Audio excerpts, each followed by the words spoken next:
Four guys who live in a small town in Pennsylvania are about to be shipped off to Vietnam. They celebrate their friend's wedding, they go on one last hunting trip, and then they go to face the horrors of war. And then the film goes on to chronicle their struggles coming back from the war, and what war does to a human being. Now, this is a movie that takes its time with the setup. We spend about an hour getting to know these guys as regular people. They're just living their lives, they're happy, they're friends, they drink together, they're having a good time.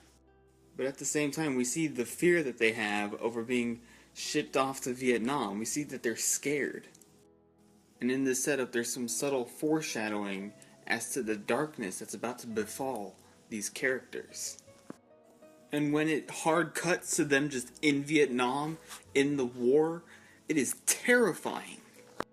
And we immediately see the changes that these characters have gone through, the psychological torture that has happened to them. And we are treated to an extremely tense and enthralling Russian roulette sequence. And that whole part of the story just feels insane because it's so removed from the small town in Pennsylvania. But you come to the realization that this is what these people went through in Vietnam. They were taken away from their homes and put in this insane situation. But the crux of this movie is showing how these people have to go back home after the war and how they deal with that. The way that they struggle with certain things, the distance that they start to feel, the fact that they're just not the same people. And it becomes this really tragic story about these people who have lost a part of themselves. Robert De Niro kills it as this guy that we're following through this journey. He does a great job of subtly portraying the trauma that his character goes through during Vietnam. It's not one big thing, it's the fact that Robert De Niro is able to hit all the little details, every single little thing that a human would do, he does. It's really just yet another brilliant performance from someone who has lots of brilliant performances. Meryl Streep plays a woman who knows these guys, she's engaged to one of them, and we get to see how she deals with these guys coming back changed. And Meryl Streep does a great job of showing how these people changing affects her emotionally. She missed these guys when they went out to war, and now they're back and they're different, and we just get to see how that hurts her. And she does an excellent job at making that character feel real and human. It's an excellent performance. Christopher Walken plays Robert De Niro's buddy in this movie, and he's also, of course, excellent.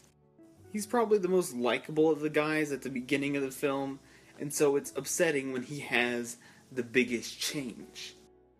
Christopher Walken does a great job of playing a guy who just has all the humanity just sucked out of him. And the way that the transition that he goes through is handled is brilliant. Now, that small town in Pennsylvania, it sucks. It's like really dirty and disgusting and ugly.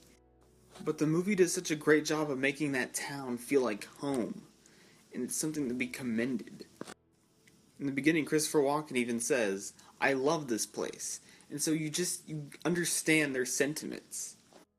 This is a movie that very effectively gets you attached to these characters and then puts them through hell. And delivers to you the tragedy of what befalls men during war.